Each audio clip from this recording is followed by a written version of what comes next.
Non, le hip thrust n'est pas plus efficace que les squats pour travailler les fessiers et ça m'énerve de voir des pratiquantes faire du hip thrust à 200 kg alors qu'elles ne peuvent pas maîtriser un squat à 100 kg. Si vous faites de la musculation depuis longtemps, vous êtes sûrement déjà demandé quel était l'exercice le plus efficace pour développer les fessiers entre le squat et le hip thrust. Déjà, avant d'aller plus loin, je tiens à dire que les deux exercices sont très bons et qu'ils ont leur place dans une séance fessier. Mais lequel est vraiment le plus efficace pour développer cette zone-là? Parce que oui, l'un des deux est supérieur à l'autre. Et si vous n'arrivez pas à développer vos fessiers, quels que soient les exercices et les méthodes que vous utilisez, alors il est très important de connaître la différence entre le squat et le hip thrust. Il y a de fortes chances pour que vous ayez déjà entendu des arguments en faveur de l'un ou de l'autre. Certains ne jurent que par le squat, d'autres au contraire pensent que le hip thrust est le roi incontesté pour développer cette zone-là. Mais dans cette vidéo, on va examiner les preuves scientifiques pour démêler un petit peu ce casse-tête et apporter une réponse basée sur les faits et non pas sur les opinions. Donc évidemment, je vais m'appuyer sur des analyses scientifiques bien précises pour étayer mes propos, mais on va aussi analyser ensemble les mécanismes de chaque exercice pour comprendre leur impact réel sur le développement des fessiers.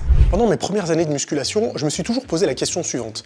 Qu'est-ce qui différencie tous les exercices qui existent en musculation? Pourquoi il y a autant d'exercices pour travailler parfois un seul groupe musculaire? Parce qu'après tout, du leg curl et du soulevé de terre jambes tendues, tous les deux travaillent les ischios. Des tractions et du tirage horizontal, tous les deux travaillent les dorsaux. Des squats et du hip thrust, tous les deux travaillent les fessiers. Mais si autant d'exercices existent pour travailler parfois le même groupe musculaire, c'est bien parce qu'il y a une raison. Et ce qui les différencie, c'est ce qu'on appelle la courbe de résistance. On a d'un côté la tension d'étirement et de l'autre côté la tension de contraction. Et tous les exercices de musculation, quel que soit le groupe musculaire, peuvent être placés sur ce qu'on va appeler l'échelle de tension. Par exemple, le développé couché pour les pectoraux, c'est un exercice à forte tension d'étirement. Les élévations latérales pour travailler les épaules, c'est un exercice à forte tension de contraction. Le soulevé de terre jambes tendues pour travailler les ischios, c'est un exercice à forte tension d'étirement. Le tirage bûcheron pour travailler les dorsaux, c'est un exercice à forte tension de contraction. Le squat, c'est un exercice à forte tension d'étirement.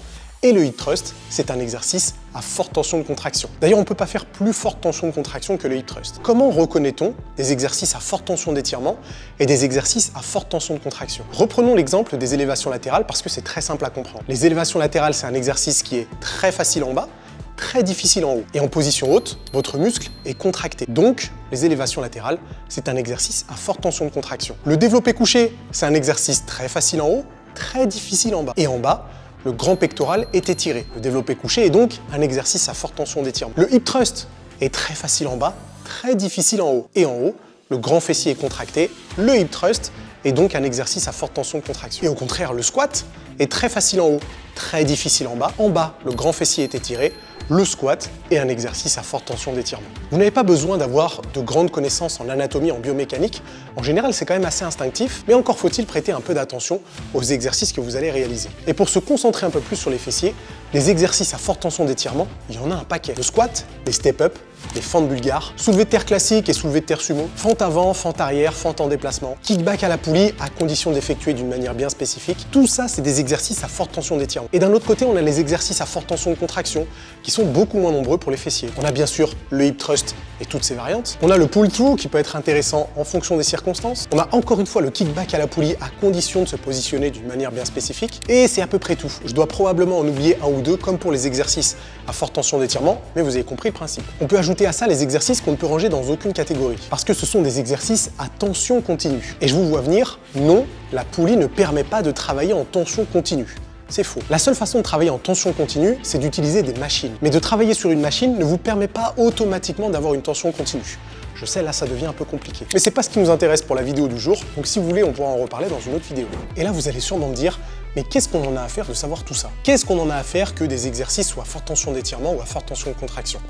Eh bien, il se trouve que pour l'hypertrophie, les exercices à forte tension d'étirement sont toujours plus efficaces que les exercices à forte tension de contraction. Et avant que vous vous énerviez dans les commentaires à me dire « Oui, mais moi, j'ai eu de très bons résultats avec les hip thrusts, etc. » Écoutez bien jusqu'à la fin. D'abord, parlons des études scientifiques que je vous ai sélectionnées. Il y en a 3 et vous trouverez la référence dans la description. La première étude, qui date de 2023 et qui est très récente, compare l'efficacité de 2 exercices triceps, un exercice à forte tension d'étirement et un exercice à forte tension de contraction, sur 21 participants. Ces participants ont effectué un programme de 12 semaines sur lequel ils travaillaient un bras en forte tension de contraction et l'autre bras en forte tension d'étirement. À la fin des 12 semaines de cette étude, le bras qui avait effectué l'exercice à forte tension d'étirement a gagné plus de masse musculaire que le bras qui avait effectué l'exercice à forte tension de contraction. Une deuxième étude qui date de 2021 a fait la même comparaison sur les ischios cette fois-ci, en comparant le leg curl allongé, qui est un exercice plutôt à forte tension de contraction, avec le leg curl assis, qui est un exercice plutôt à forte tension d'étirement. Même principe, les participants à l'étude ont entraîné une jambe avec le leg curl allongé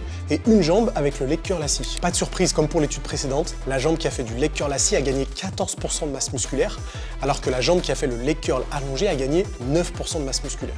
Le tout sur 12 semaines, donc imaginez ce qui aurait pu arriver sur 6 mois, 1 an, voire même plus. Et comme on est là pour parler des fessiers, eh bien parlons des fessiers, puisqu'il y a effectivement une étude scientifique qui compare le squat avec le hip thrust et qui mesure les gains musculaires sur grands fessiers et quadriceps. Ce qui est très intéressant sur cette étude, c'est qu'elle a été conduite sur des femmes expérimentées. Donc un échantillon parfait pour qu'on puisse considérer les résultats comme cohérents par rapport à la pratique de la muscu. Dans l'étude en question, 22 participantes ont été divisées en 2 groupes. Le premier groupe a effectué du squat et le deuxième groupe a effectué du hip thrust. À la fin des 12 semaines de l'étude, la masse musculaire des fessiers s'est développée de 9,4% dans le groupe squat et que de 3,7% dans le groupe hip thrust. 3 fois plus de gains musculaires en 12 semaines avec le squat par rapport au hip thrust. Là, on ne peut pas faire plus parlant comme résultat. Ok, on a appris plein de choses. Les exercices à forte tension d'étirement seront toujours plus efficaces que les exercices à forte tension de contraction. Et ça, c'est valable pour tous les groupes musculaires. Donc les squats, les fentes bulgares, les soulevés de terre, les step-up, la presse à cuisse, ce seront toujours des exercices plus efficaces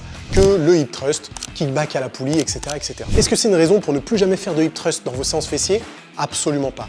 Le hip thrust, comme n'importe quel autre exercice à forte tension de contraction pour n'importe quel autre groupe musculaire, a sa place dans un programme de musculation. Ce que je préconise, et c'est valable pour tous les groupes musculaires, c'est qu'à partir du moment où vous êtes une pratiquante expérimentée qui maîtrise l'exécution de tous les mouvements de musculation, votre programme devrait avoir un ratio plus important d'exercices à forte tension d'étirement que d'exercices à forte tension de contraction. C'est-à-dire qu'une fois que vous êtes super forte techniquement, il faut que vous passiez plus de temps à faire du squat et toutes les variantes à forte tension d'étirement que du hip thrust et toutes les variantes à forte tension de contraction. Je le répète, c'est valable pour tous les groupes musculaires. Au contraire, si vous n'êtes pas une pratiquante expérimentée et que vous avez encore des progrès à faire sur l'exécution et sur le ressenti de chaque mouvement de musculation, eh bien au contraire, vous pouvez commencer par un plus gros ratio d'exercices à forte tension de contraction parce qu'ils sont plus faciles à ressentir et que vous aurez plus de facilité à les effectuer. Et au fil des semaines, des mois et des années, vous allez inverser la tendance pour, comme je l'ai dit précédemment, avoir plus d'exercices à forte tension d'étirement. C'est bien pour ça que dans les programmes que je propose, il y a toujours et il y aura toujours du hip thrust. Mais quand on vérifie bien le ratio forte tension d'étirement et forte tension de contraction, eh ben on voit bien que la forte tension d'étirement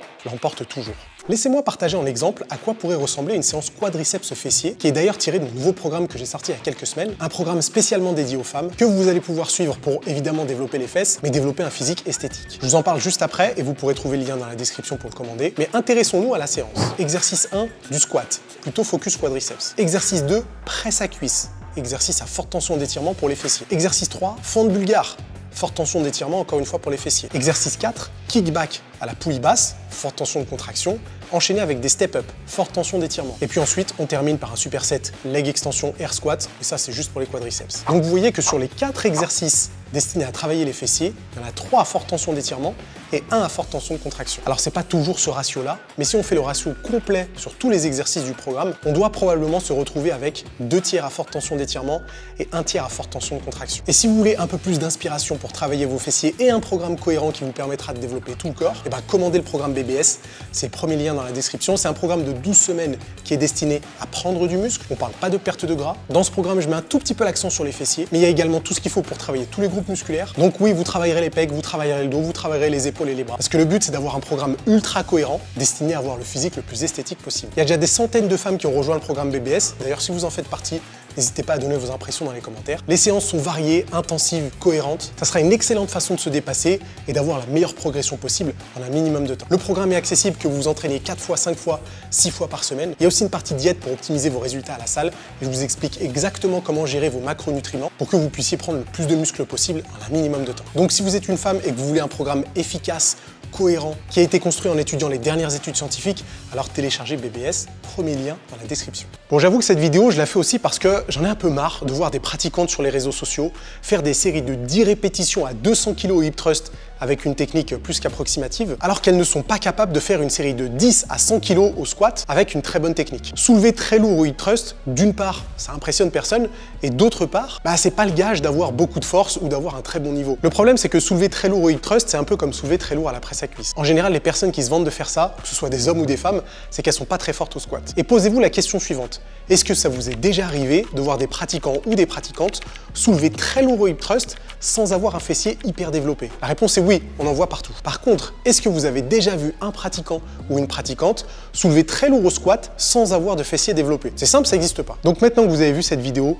faites le bon choix. Ne traitez pas le hip thrust comme le roi des exercices pour les fessiers parce que ça ne l'est pas. Utilisez-le comme un outil, comme tous les autres exercices de musculation pour atteindre votre objectif le plus vite possible. Et si vous avez besoin d'un peu d'aide, vous téléchargez le programme BBS, premier lien dans la description. J'espère vous avoir éclairé un petit peu sur ces fortes tensions d'étirement et de contraction. N'hésitez pas à dire ce que vous en pensez dans les commentaires et nous on se retrouve bientôt pour d'autres conseils. À plus.